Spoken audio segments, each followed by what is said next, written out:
News येते या क्षणाची ती म्हणजे पालघर जिल्ह्यातल्या तारापूर MIDC इथल्या एका केमिकल कंपनीत मोठ्या प्रमाणात वायू गळती झाली आहे आणि या वायू गळतीमुळे अनेक कामगारांना श्वसनाचा त्रास होऊ लागलाय। तसंच या परिसरात सुद्धा गॅसच्या धुराचे लोट दिसतात। NDTV मराठीवर आपण याची एक्सक्लुझिव्ह दृश्य पाहतो आहोत। थोड्या वेळापूर्वीची ही घटना आहे। पालघर जिल्ह्यातल्या तारापूर MIDC एका केमिकल कंपनीमध्ये मोठ्या प्रमाणात वायू गळती झाली आहे। या वायू गळतीमुळे परिसरात प्रचंड धुक्याचं वातावरण निर्माण झालंय। हा वायू सगळीकडे पसरलेला आहे। कामगारांना आणि रस्त्यावरून येणाऱ्या जाणाऱ्या लोकांना सुद्धा श्वास घ्यायला त्रास होतोय। या कंपनीच्या परिसरातली ही दृश्य आहेत। गॅसच्या धुराचे लोट आहेत।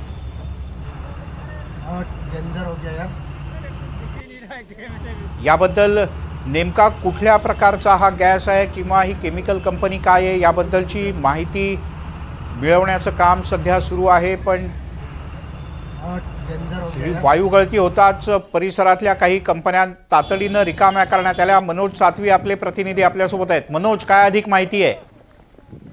नक्कीच मिलिंद, या तारापूर MIDC ही आशिया खंडातली सर्वात मोठी MIDC म्हणून गणली जाते। मात्र या MIDC मध्ये मोठ्या प्रमाणात वायू गळती असेल किंवा जे कंपन्यांमध्ये स्फोट होणे आणि आगी लागण्याच्या घटना वारंवार होत आहेत आणि अशातच आज देखील या कंपनीमध्ये केमिकल कंपनीमध्ये हे वायू गळती झालेली आहे। बगेरिया केमिकल कंपनी हे असं नाव आता पोलिसांकडून मिळालेलं आहे आणि या कंपनीतला जो वायू गळती झाली आहे यामुळं येथील कर्मचारी जे आहेत त्यांना प्रचंड त्रास होऊ लागलेला आहे। कर्मचाऱ्यांसोबत स्थानिक नागरिक असतील त्यांना देखील या वायू गळतीचा मोठा त्रास होऊ लागलेला आहे।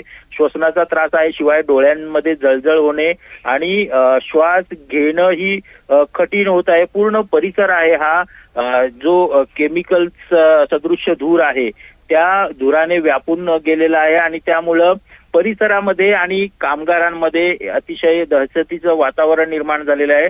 लोक सैरावैरा काही क्षणांपूर्वी आपण पाहत होतो अनेक कामगार हे कंपनीतून बाहेर पडतायत आणि आता ही दृश्य आपण पाहत आहोत आपल्या TV स्क्रीनवर। लोक बाहेर पडतायत, यातून वाचण्याचा प्रयत्न करतायत। काही कंपन्या तातडीनं बंद करून लोकांना बाहेर काढण्यात आलंय। नक्कीच बऱ्याच कंपन्यांमधल्या आजूबाजूच्या ज्या कंपन्या आहेत त्या कंपन्यांमधील कामगारांना देखील याचा त्रास होऊ लागलेला आहे। अशी आताच मिळालेल्या माहितीनुसार सल्फर ट्रायऑक्साईड हा अत्यंत घातक असा वायू आहे आणि तो असण्याची शक्यता वर्तवण्यात आलेली आहे। या वायूमुळे मोठा म्हणजे जीवितहानी देखील होऊ शकते आणि आरोग्यावर त्याचप्रमाणे पर्यावरणावर देखील याचा मोठा परिणाम होऊ शकतो आणि संपूर्ण जो परिसर आहे तो त्याच्या बाजूलाच काही अंतरावर सालवड गाव आहे। या गावातल्या नागरिकांना देखील या वायू गळतीमुळे आता त्रास होऊ लागलेला आहे। त्यामुळं प्रशासनाकडून तातडीने उपाययोजना करावेत आणि ही जी वायू गळती आहे ही थांबवावी कुठेतरी आणि नागरिकांचा जीव वाचवावा अशा प्रकारची जी मागणी आहे ती स्थानिकांकडून होत आहे। आणि या अशा केमिकल कंपन्या ज्या धोकादायक आहेत आणि त्यांच्याकडून जे ज्या सुरक्षेच्या उपाययोजना करणे गरजेचं आहे ते वेळोवेळी करत नाही आणि त्यामुळे अशा प्रकारचे साधारण किती वाजता या कंपनीतनं गॅसची गळती झाल्याचं पहिल्यांदा लक्षात आलं? किती वेळापासून ही गळती सुरू आहे? आता ही गळती पूर्णपणे थांबली आहे का? मिलिंद, अद्याप ही गळती थांबलेली नाही। साधारण 1 तासाभरापूर्वी किंवा पाऊण तासापूर्वीची ही घटना आहे आणि त्या वायू गळतीनंतर जे त्या बगेरिया कंपनीतले जे कामगार होते ते बाहेर आले आणि त्यानंतर या संदर्भातली माहिती प्रशासनाला देण्यात आली। मात्र ही वायू गळती आहे त्याचा तो वायू गळतीचं जे प्रमाण आहे ते वाढतच चाललेलं आहे। संपूर्ण परिसर आहे त्या परिसरामध्ये धुराचे मोठे लोट आपल्याला पाहायला मिळतात। रस्त्यांवर पूर्णतः धूर आहे, दृश्यमानता कमी झालेली आहे आणि त्यामुळं वाहन चालवणे देखील लोकांना शक्य होत नाही आणि त्यामुळं लोकांच्या जीविताचा प्रश्न आता निर्माण झालेला आहे.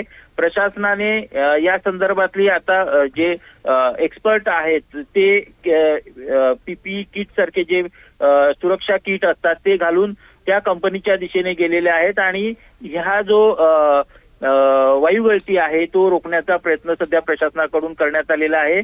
शिवाय जे रस्ते आहेत ते त्याची वाहतूक आहे ती वळवण्यात आलेली आहे, जेणेकरून नागरिकांनी तिकडे जाऊ नये आणि त्याची जी बाधा आहे ती होऊ नये अशा प्रकारचे पोलीस आणि फायर ब्रिगेडच्या बरोबर आणखीन कोण कोण कर्मचारी इथे आता पोहोचलेले आहेत? कारण अशा प्रकारची जेव्हा वायुगळती होते तेव्हा मोठ्या प्रमाणात पाण्याचे फवारेही मारले जातात, जेणेकरून तो वायू किंवा त्याची जी तीव्रता आहे, वासाची किंवा धुराची जी घनता आहे त्याची ती कमी होणं हेही फार गरजेचं असतं. आणि आत्ता आपण दृश्य पाहतोय NDTV मराठीवर, लोक जसे पळतायत तसे धुराचे इतके मोठे लोट आहेत, जणू काही एखादं वादळ यावं आणि त्यासोबत वारा आणि बाकीचा कचरा सगळं उडावं आणि त्याचे मोठे ढग तयार व्हावेत. एवढ्या मोठ्या प्रमाणात हे ढग आता या परिसरात दिसत आहेत. नक्कीच मिलिंदजी, ह्या संपूर्ण परिसरात आता या कंपनीचे जे कंपनीतून निघणारा हा जो वायू आहे आणि हा घातक वायू आहे तो संपूर्ण परिसर वेढताना आपल्याला पाहायला मिळतोय. आणि याच्यावर नियंत्रण मिळवण्यासाठी अग्निशमन दलाबरोबरच जे केमिकल एक्सपर्ट आहेत त्यांची टीम देखील पाचारण करण्यात आलेली आहे. सध्या ती पोचली आहे की नाही, शिवाय इतर जे कोणी NDRF असेल किंवा इतर ही अशा प्रकारची घटना घडल्यानंतर प्रशासनाकडून ती आटोक्यात आणण्यासाठी ज्या ज्या यंत्रणा असतील त्यांना पाचारण करण्यात आलेलं आहे. आणि सध्या ही परिस्थिती कशी नियंत्रणात आणता येईल या संदर्भात प्रशासनाकडून प्रयत्न केले जातात. आजूबाजूला हा मोठा कामगार वर्ग येत असतो आणि त्यांना लवकरात लवकर बाहेर निघण्याच्या सूचना देण्यात आलेल्या आहेत. त्याप्रमाणे लोक सैरावैरा काही पळताना देखील आपल्याला दृश्यांमध्ये बघायला मिळतंय, जेणेकरून कुठलीही अद्यापपर्यंत मिळालेल्या माहितीनुसार अद्याप कोणतीही जीवितहानी झालेली नाही. मात्र जो वायू आहे तो अतिशय विषारी असल्याचं सांगण्यात येतंय आणि या वायूमुळे जीवितहानी देखील होण्याची शक्यता नाकारता येत नाही.